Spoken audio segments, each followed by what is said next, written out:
I'm Erdacia Floyd with the Dream Defenders. Just last month, I graduated from Hillsborough High School in Tampa, Florida.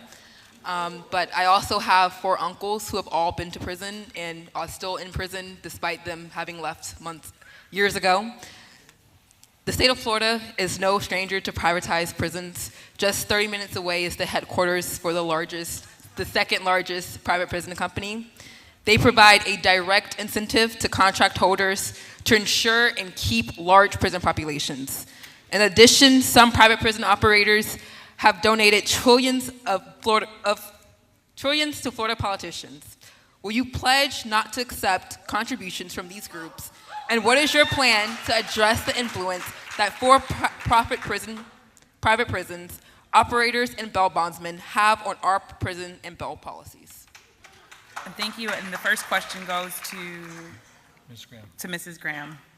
I pledge that I will not accept any funds from the prison privatization special interests that have taken over Tallahassee, one of many. Absolutely. It makes no sense.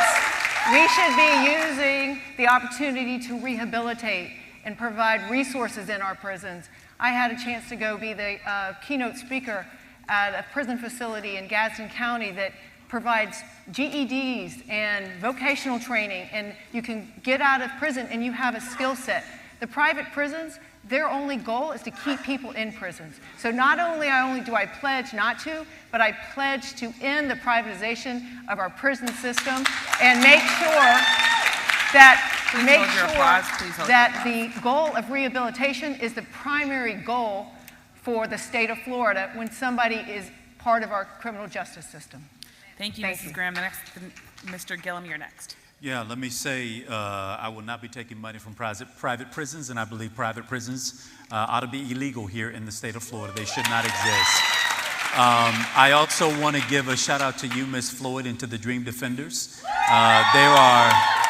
There are two of us here on this stage from Tallahassee, and I was proud to be the only one when you all slept in for 30 days on the cold, hard, marble floors of the state capitol. I was pleased and proud to sneak food into you every night so you could eat,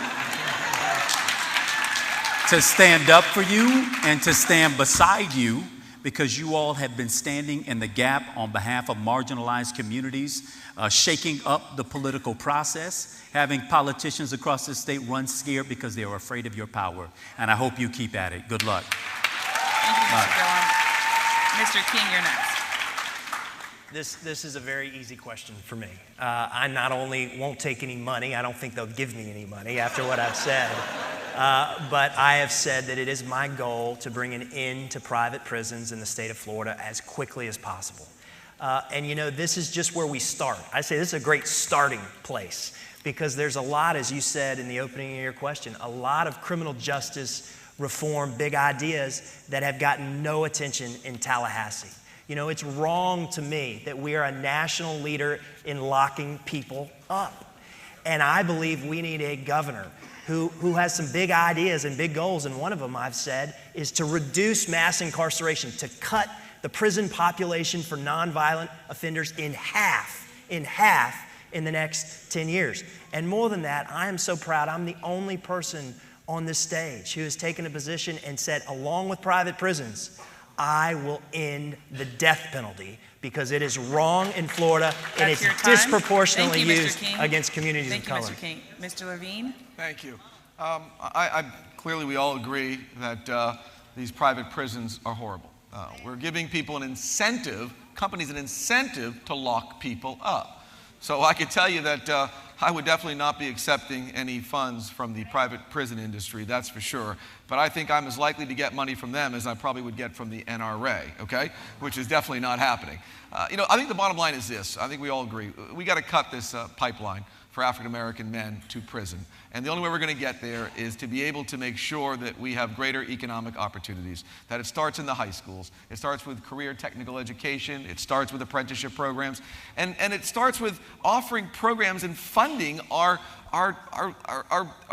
system, our incarceration, to make sure that we can help people actually live productive lives by making sure that they could vote if they've committed a felony and, of course, paid their debt to society. These are all things that we need to do. We do not want to create an industry out of our prisons. Thank you so much. And thank you again to